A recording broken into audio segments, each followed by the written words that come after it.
ಬೈಕ್ಗೆ bus ಡಿಕ್ಕಿಯಾಗಿ ಮಹಿಳೆ ಸಾವನ್ನಪ್ಪಿ ಇಬ್ಬರು ಗಾಯಗೊಂಡಿರುವ ಘಟನೆ ಮೈಸೂರು ಜಿಲ್ಲೆಯಲ್ಲಿ ನಡೆದಿದೆ.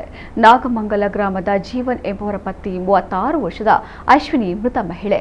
ಹುಣಸೂರು ತಾಲೂಕಿನ ಯಶೋಧರಾಪುರ ಗೇಟ್ ಬಳಿ ಈ ದುರಂತ ಸಂಭವಿಸಿದೆ. ಜೀವನ್ ಬೈಕಿನಲ್ಲಿ ಪತ್ನಿ ಅಶ್ವಿನಿ ಹಾಗೂ ಮಗುವಿನೊಂದಿಗೆ ಹುಣಸೂರು ಕಡೆಗೆ ಸಾಗುತ್ತಿದ್ದ ವೇಳೆ ಪಿರಿಯಾಪಟ್ಟಣ ಕಡೆಯಿಂದ ಬಂದ ಕೆಎಸ್ಆರ್ಟಿಸಿ ಬಸ್ ಡಿಕ್ಕಿಯಾಗಿದೆ. ಪರಿಣಾಮ ಅಶ್ವಿನಿ ಸ್ಥಳದಲ್ಲೇ ಕೊನೆಯುಸಿರೆಳೆದಿದ್ದಾರೆ.